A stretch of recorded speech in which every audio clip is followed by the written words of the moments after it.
Assalamualaikum warahmatullahi wabarakatuh. Yang kami hormati dosen pengampu mata kuliah Ibu Lela Anita serta teman-teman yang kami banggakan.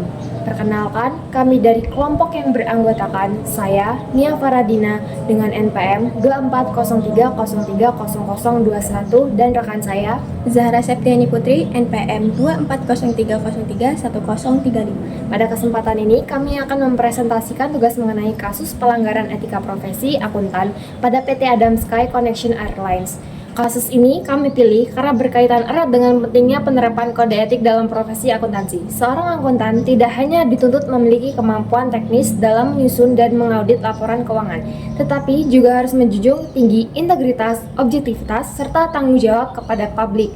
Pelanggaran terhadap etika profesi dapat menimbulkan dampak yang besar baik bagi perusahaan maupun masyarakat luas. Dalam presentasi ini, kami akan membahas ringkasan kasus argumentasi kami terkait pelanggaran etika yang terjadi, serta solusi yang dapat dilakukan agar kasus serupa tidak terulang di masa mendatang. Kasus ini bermula dari investasi PT GTS pada maskapai Adam Air pada tahun 2007 yang terkait dengan pengusaha Haritano Sudibyo. Setelah investasi dilakukan, ditemukan kejanggalan pada laporan keuangan tahun 2006 yang diduga dimanipulasi untuk memperoleh kredit dari Bank BRI.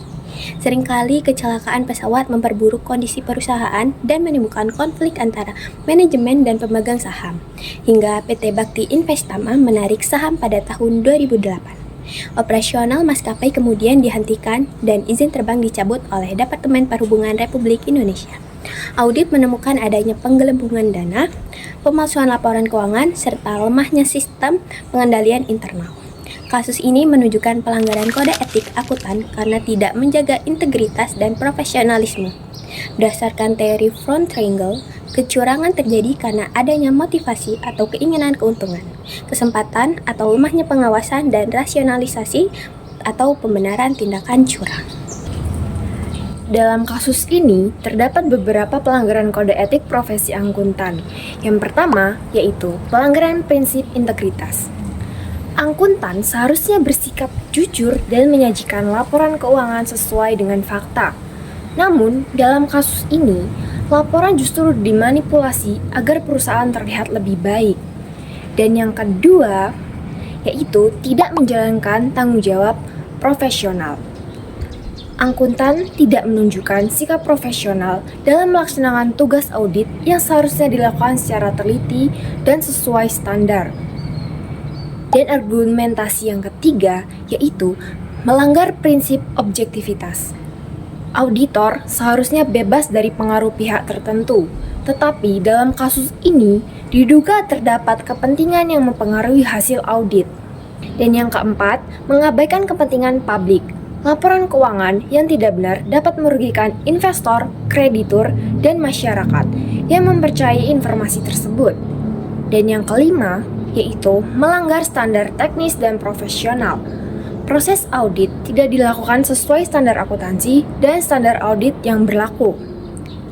Kesimpulan yang dapat diambil yaitu bahwa akuntan publik dalam kasus ini telah melanggar prinsip integritas, objektivitas, tanggung jawab profesional, dan kepentingan publik, sehingga menurunkan kepercayaan stakeholder terhadap laporan keuangan perusahaan.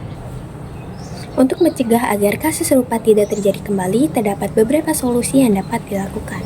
Yang pertama, meningkatkan pengawasan audit internal perusahaan untuk memperkuat sistem audit internal agar laporan keuangan dapat diperiksa secara lebih ketat, objektif, dan independen.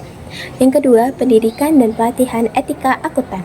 Akuntan perlu mendapat pelatihan kode etik secara berkala agar selalu memahami dan menerapkan standar profesional yang berkualitas. Yang ketiga, menegaskan sanksi tegas. Lembaga profesi seperti Ikatan Akuntan Indonesia dan regulator seperti Otoritas Jasa Keuangan harus memberikan sanksi yang tegas kepada auditor yang melanggar, guna menjaga integritas profesi. Yang terakhir, pemilihan auditor yang independen. Perusahaan harus memilih auditor yang bebas dari konflik kepentingan agar hasil objektif dan dapat dipercaya oleh publik.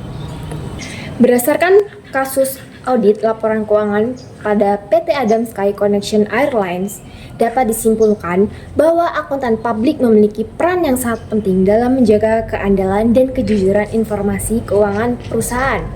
Dalam kasus ini, terjadi pelanggaran kode etik profesi, seperti tidak menjunjung integritas, objektivitas, tanggung jawab profesional, serta mengabaikan kepentingan publik, sehingga laporan keuangan yang dihasilkan tidak mencerminkan kondisi sebenarnya. Akibatnya, kepercayaan investor dan pihak terkait menjadi menurun, serta menimbulkan kerugian bagi banyak pihak. Oleh karena itu, diperlukan peningkatan pengawasan, kepatuhan terhadap standar audit, serta penegakan sanksi yang tegas agar kasus serupa tidak terulang dan profesi akuntan tetap dipercaya oleh masyarakat. Sekian pemaparan dari kelompok kami akhiri. Wassalamualaikum warahmatullahi wabarakatuh.